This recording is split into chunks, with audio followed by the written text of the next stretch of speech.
very interesting. The doctors wouldn't use the word miracle. They wouldn't use the word, but all they would say is, we cannot scientifically explain why last night she was at death's door and this morning she's 98% better. One of the things with Father Martin was, or Cardinal Martin, I guess you could say, but was the miraculous that you tell in your book that I had never heard of before. Tell us about that. I had a friend whose sister-in-law was pregnant, and she found out towards the end of the 5th month of pregnancy that she was diagnosed with stage 3 AML leukemia, which to my understanding is the most virulent kind of leukemia there is. It's the kind that, lays waste to the body's immune system and blood cells.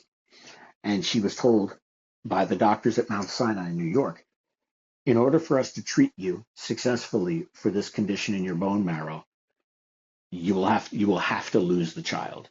It was basically they would induce an abortion. And she said, no, I'm not willing to do that. I don't want to harm the baby.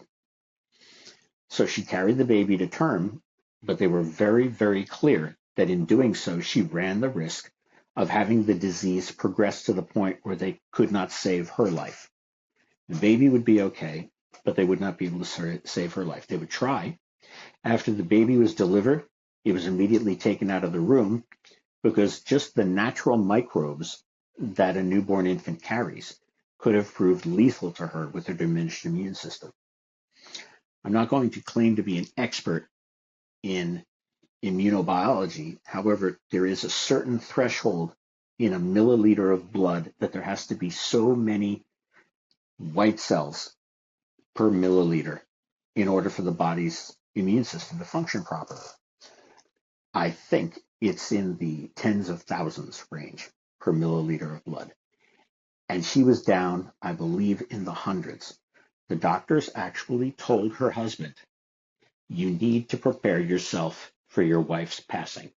I mean, that's a very heavy slap across the face. And I just asked my friend who was her sister-in-law, I said, along the lines of any port in a storm and she knew Malachi, by the way. I said, would you mind if Malachi if I asked him, would he come up to Mount Sinai Hospital and give a blessing? And she said, if he would, please, yes.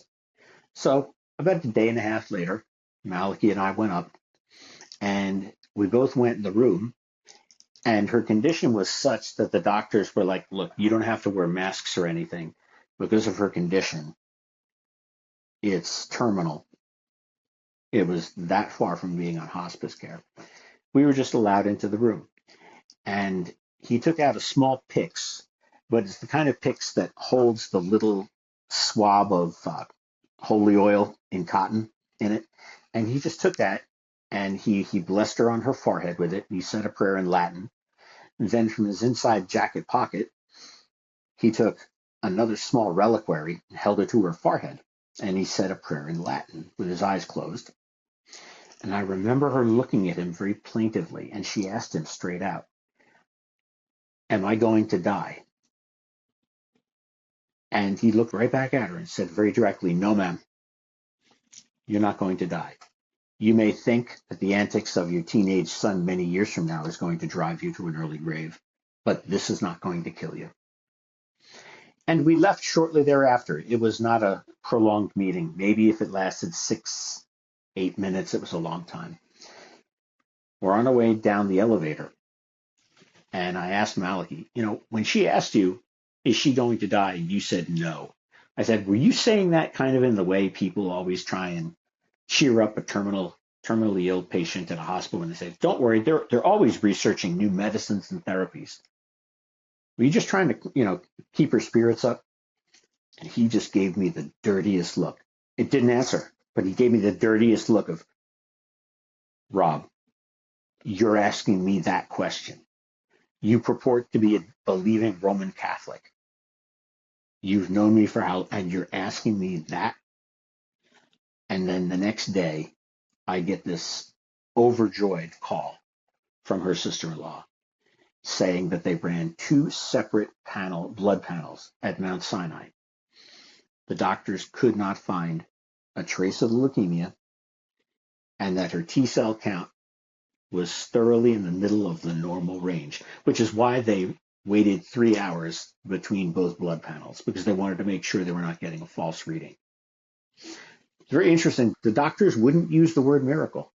They wouldn't use the word, but all they would say is, we cannot scientifically explain why last night she was at death's door and this morning she's 98% better. This just doesn't happen. AML leukemia doesn't spontaneously go away. So let's talk about probably what Malachi Martin is most famous for in people's minds today who still hear him, because those Art Bell interviews, they made the rounds back in the day in the 90s that such that they're remembered today. It's on the internet. You can go listen to it on YouTube. Oh, yes. First of all, what were they about and why the big stir? Well, I think the big stir is because of Art Bell's base of guests. If it was strange, odd, provocative, pick your appellation. He was interested because he was an entertainer, and he was concerned with generating ratings. Malachi appeared on his show because Malachi saw a way to reach a population of people who otherwise would not hear these things about the traditional Roman Catholic Church. And he dealt with a lot of the strange and odd questions with grace and understanding. He never compromised on the Catholic faith. And he saw that as reaching a different segment of a national and potentially worldwide apostolate via radio. His more technical Roman Catholic theological based discussions with Bernard Jansen of Triumph Communications, I believe up in Canada, are still available at triumphcommunications.com. And they show a side of Malachi that is much more formally doctrinaire, I guess. Whereas it was kind of the Wild West on the Art Bell show. Indeed, indeed. Hi everyone, this is John Henry Westen for LifeSite News. We hope you found this video insightful. For more content like this, be sure to check out the links in the description below. You can also follow us on social media to stay updated on the latest news concerning life, faith, family, and freedom. Thanks for watching, and may God bless you.